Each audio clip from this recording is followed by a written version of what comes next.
Bonjour les Gémeaux, merci de me retrouver pour votre tirage général de la semaine du 14 au 20 mai. Donc si ce tirage ne résonne pas avec votre situation, pensez également à consulter votre signe ascendant lunaire et en Vénus. Vous trouverez sur mon site internet les liens qui vous permettront de les calculer ainsi que les renseignements complémentaires si vous souhaitez un tirage plus personnalisé. Jusqu'au 19 mai, donc cette semaine-ci, j'organise un concours pour vous permettre de gagner des tirages personnalisés. Donc vous avez un tirage général ainsi qu'un tirage à une question. Donc il suffit simplement de vous inscrire sur mon site internet à la partie inscription au concours. Et c'est jusqu'au 19 mai à 17 h. Voilà, la petite parenthèse est enfermée. Donc retour au tirage, début, milieu, fin de la semaine, ainsi que l'arrêt du paquet pour venir éclairer ici le tirage. Vous avez votre carte d'énergie ainsi qu'une carte supplémentaire que je vous dévoilerai en fin de tirage. L'énergie qui vous concerne cette semaine, mes chers amis Gémeaux, j'ai le castor. Ici, on est sur la famille de l'action. Donc, il y a peut-être une situation à laquelle vous avez réfléchi. Peut-être que vous avez commencé un petit peu à en parler autour de vous. Maintenant, il va falloir agir. Avec cet animal, on est sur de la construction, sur les bâtisseurs, sur l'engagement, le foyer. C'est le sens du concret, la créativité, la famille, l'organisation, le positionnement, la responsabilité et l'envahissement aussi. Alors, quand le castor ici apparaît dans son aspect droit, c'est en général pour vous interroger sur votre engagement, sur la façon dont vous-même savez vous installer, poser votre habitat, vous développer.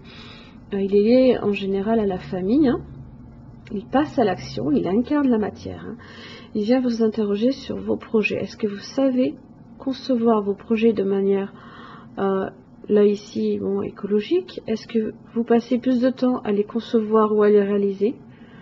Savez-vous transformer une idée, un concept en une action? Osez-vous prendre votre place? Savez-vous partager votre territoire, poser vos limites, sentir et affirmer ce qui est bon pour vous? Dans toutes ces situations, il vient vous aider là à prendre votre place. Voilà. Alors, début de la semaine, vous avez la carte de la roue de la fortune. Donc, alors attention toujours avec cette carte. C'est une carte en général, c'est la carte du destin. C'est une carte aussi de karma.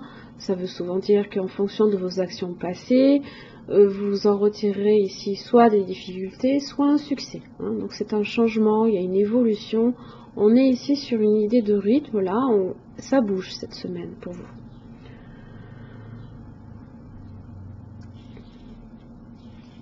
Milieu de la semaine, vous avez la reine de coupe. Alors, si vous êtes incarné ici par cette personne-là, vous êtes assez réservé au niveau de vos émotions.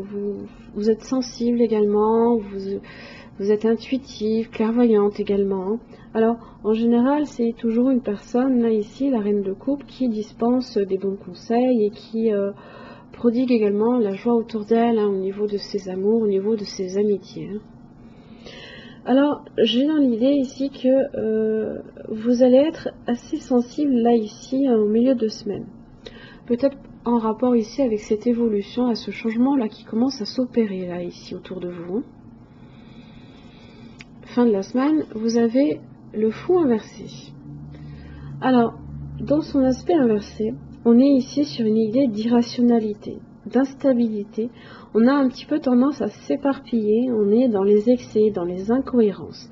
C'est également aussi la fuite en avant, c'est-à-dire qu'en général, ici,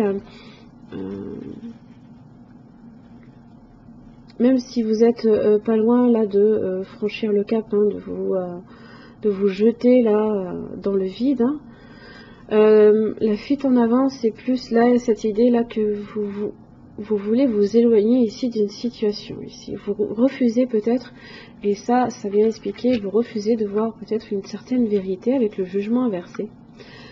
On est sur des troubles émotionnels, sur de la frustration, sur des changements qui sont forcés. Ça peut être aussi une perte de procès. Hein. C'est des imprévus auxquels il est difficile de faire face. Alors, je pense qu'il ne va pas falloir réagir de façon trop émotionnelle cette semaine.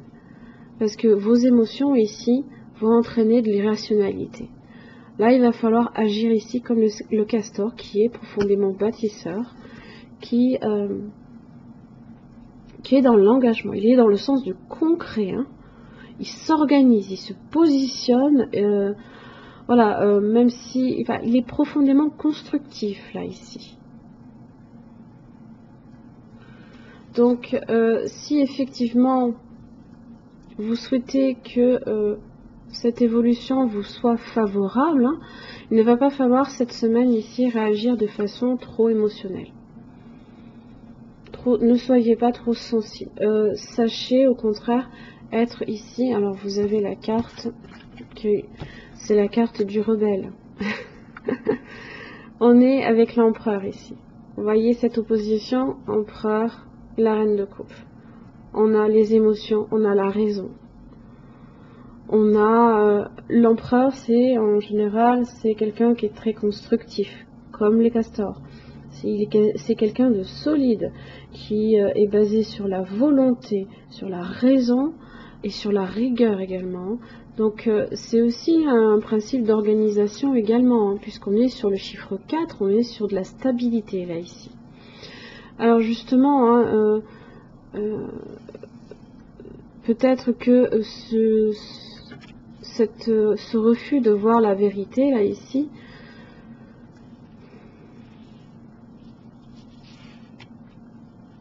et qui font que vous avez aussi beaucoup de sensibilité là ici en milieu de semaine, risque effectivement de vous entraîner là quelque part sur quelque chose qui peut aussi ne pas commencer. Votre évolution ici, elle peut être profondément négative. Hein, vous voyez, puisque on est sur le chiffre 0 aussi, on a cette idée de roue là ici, hein, là ici comme là. Sur le chiffre 0, c'est pour après débuter sur le 1, pour recommencer ici quelque chose. Hein.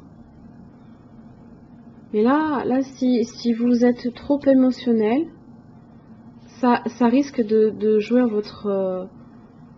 de jouer contre vous en fait. Hein. Donc attention à votre irrationalité. Lui, il est profondément rationnel, il est rigoureux. Hein. Alors le rebelle, dans le Shosen Taro, hein, il nous invite à prendre courageusement la responsabilité de ce que nous sommes vraiment et de vivre notre vérité. Ici, c'est le refus de voir la vérité. C'est le refus de voir la vérité.